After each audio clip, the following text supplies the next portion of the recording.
the $100 MBA Show, and today is a Q&A Weekends episode where we answer your question right here on the show. If you want to ask a question, just email us at contact@100mba.net. As always, I'm your host, your coach, your teacher, Omar Zenhom. I'm also the co-founder of the $100 MBA, a complete business training and community online. And today's Q&A Weekends question comes from Steve. And Steve asks, how do you and Nicole divide responsibilities as co-founders? Great question, Steve, and this is going to be a great episode for those who are thinking about having a partner in business or have a partner in business. I'm going to share with you what we do. How do we divide our responsibilities? How do we make sure we're both accountable? And how we revisit our responsibilities to make sure that, everybody's doing what they need to do. So what are we waiting for? Let's get into it. Let's get down to business.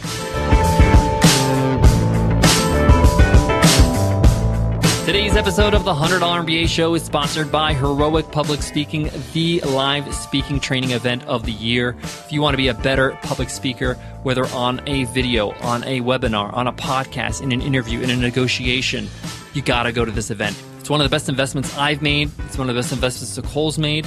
We went last year. We're going again this year. Get your heavily discounted ticket over at 100mba.net/speaking. Again, get your discounted ticket at 100mba.net/speaking. So Steve asks, how do Nicole and I divide our responsibilities as co-founders? I first want to say that this is a conversation that Nicole and I have on a regular basis. It's not something that we talk about and never visit again. We probably revisit this every 3 or 4 months. Because our business changes, we hire new people that take over other responsibilities. The area where Nicole's time is needed sometimes expands, and she needs to do certain things, so responsibilities need to be offloaded off her, and vice versa. So first of all, responsibilities really should go hand in hand with strengths. We took a look at what my strengths are, what Nicole's strengths are, and we divide responsibilities just like in a meeting. We sit down with a paper and pen and say, you take care of these things, I'll take care of these things. And it's a negotiation. Now, when we say that it's their responsibility, ultimately they are responsible. But at times, if Nicole needs help or she's doing something else or she's working on a particular project and she needs something offloaded, I will take over. Because as a team, the business is important. We got to make sure this boat stays afloat. And we can't have our egos. We can't be petty about it. We can't be like, well, that's your responsibility. You got to figure out a way to do it.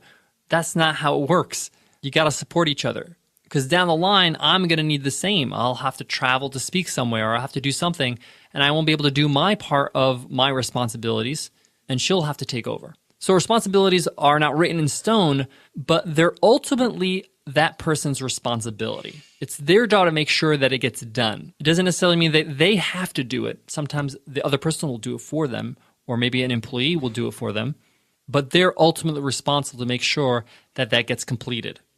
Now, often these responsibilities change, like I say, but you got to make sure that that's clearly communicated. One time we had a miscommunication. I thought she was supposed to be doing something. She thought I was doing it, and it kind of fell through the cracks. And when that happens, co-founders can have some sort of bad feelings or maybe even resentment and feel like, hey, I'm doing your work and you're not even doing it. You have no reason not to do it. And it's just a miscommunication where they're like, hey, I just didn't know I had to do it. That wasn't clearly communicated. We didn't talk about it. So make sure when it comes to responsibilities and new responsibilities, it's super clearly communicated. You need to make sure it's confirmed that, did you get that message? Did you get that email? Did you understand this conversation? You need a confirmation from the other person that they're on board and they know what they have to do. So let me walk you through how we actually divided our responsibilities. We sat down for, I think it was like 5 hours, where I wrote down in a document, I think it was an Excel document, all the things I do every single day, every single week, every single month, all the things I have to do, whether it's writing an email or responding to certain people or being on the podcast or whatever it is, every single task I have to do. And Nicole did the same. The first thing we did is we looked at all these things and said, what things that are on this screen that we can hire somebody else to do? What are something else that we can get somebody else to do it? If you're in the position to hire somebody, then definitely do it. Because if you have too much on your plate, it's hard for you to lead. It's hard for you to have a vision and plan and have a clear head and have great ideas. You can't do that when you're just bogged down and stressed out. So that was the first thing we did. And that was a great exercise because we did get some help and we did hire and grow our team. And it took a lot of things off our plate. But once that was all decided, we took a look at the things that were left over and said, what areas should you do these things because you're better at it? You have a strength at this. And we also took a look at workload. It's only fair that we have an equal workload. And at that point, it may mean one co-founder will have to train the other co-founder how to do something, how to take on a new responsibility or a new task. And that will be a responsibility for that co-founder that's teaching for a time period. So allot time for that. And that whole exercise was pretty helpful. And we're probably due to do that again sometime maybe in March or April. We take a look at what we're both doing because our business has evolved and has changed over the last few months, the last year. And again, we ask, what things can I offload to somebody else? And how can we help each other out with the responsibilities? Maybe I'm doing something that I'm not the best person for. Maybe an employee can do it. Maybe you can do it, co-founder. I highly recommend you go through this exercise. It takes time because you got to think about every little thing you do for your business, but it's extremely helpful. Guys, I got more on today's topic, but before that, I got to give love to today's sponsor, Taxify, the effortless sales tax software for small and mid-sized businesses. It's no secret managing sales tax is stressful, time-consuming, but it's necessary. Fortunately, you don't have to go at them alone. Taxify's automated software ensures your sales tax rates are accurate and your filing and remittance is a breeze. It's a self-service platform with unlimited, very friendly support. And for those e-commerce sellers out there, Taxify integrates seamlessly with the platforms you already use and love to sell your products, including accounting, e-commerce, and point-of-sale software. And right now, as a $100 MBA listener, you can sign up for a free trial at taxify.co/100MBA. Please note, that wasn't .com, that was .co. And to make it even sweeter, $100 MBA listeners will receive 20% off their entire first year. This means if you act now, you'll have Taxify support your January filing. Taxify lets you stay compliant with state laws, keep those auditors happy, and lets you take care of the rest of your business. Again, guys, that's taxify.co/100MBA. One of the things that Nicole and I made sure of from the beginning of our relationship is that we're always on the same page. You got to make sure and communicate and over-communicate to make sure that you're always on the same page. You feel the same way about certain things, that everybody knows what they have to do, and we have the same mindset when it comes to our business. At the end of the day, we want to serve our customers. We want to see them do well. We want to see them win. We want to be successful as a business. That's the end game. So whatever it takes to get there.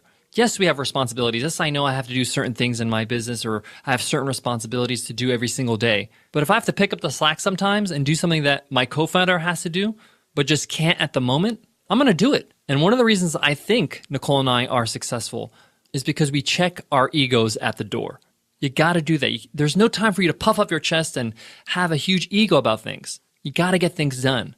And of course, if there's some reason where you feel like it's a disproportionate amount of work that you're doing versus your co-founder, then you're going to have to sit down and have a meeting and talk about it and break things down. But if it's a one-off or every so often, you got to take one for the team. You got to do what's right for the business.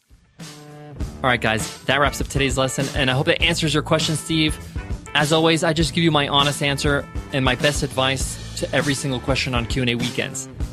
Remember, guys, if you have a question, you can always email us at contact@100mba.net, or you can send me a tweet on Twitter, BizRepublic, B-I-Z Republic. I love to hear from you. I love to reply to tweets. I do so personally, so I'd love to hear from you over there on Twitter. All right, guys, before I go, I want to leave you with this. If you look at successful partnerships, successful businesses, whether it's Google, Apple, Facebook, whatever it is, you'll notice that when it comes to the work, when it comes to the business, these leaders don't have the huge egos. When it comes to actually getting the things done and making the business successful, they're in the middle of the action. They're sitting with all the employees. They don't have any special treatment. In fact, a lot of these people, they're not really too bothered about their own appearances. It's because they feel secure in themselves and they're not really worried about what people think. And they're focused on providing value to their customers. They want to change the world in the way they can. And if you have that mindset, I'm not saying you have to be disheveled every day, but I'm saying if you have the mindset where that's my main goal, to serve my customers, to do something that's changing my industry, that's really breaking the barriers, that's really helping people in a great way, and you're serving others and not really worried about serving yourself, it's going to be a whole lot easier for you to run a business when you're not bothered by your own ego constantly. All right, guys, I'll check you in tomorrow's episode. I'll see you then. Take care.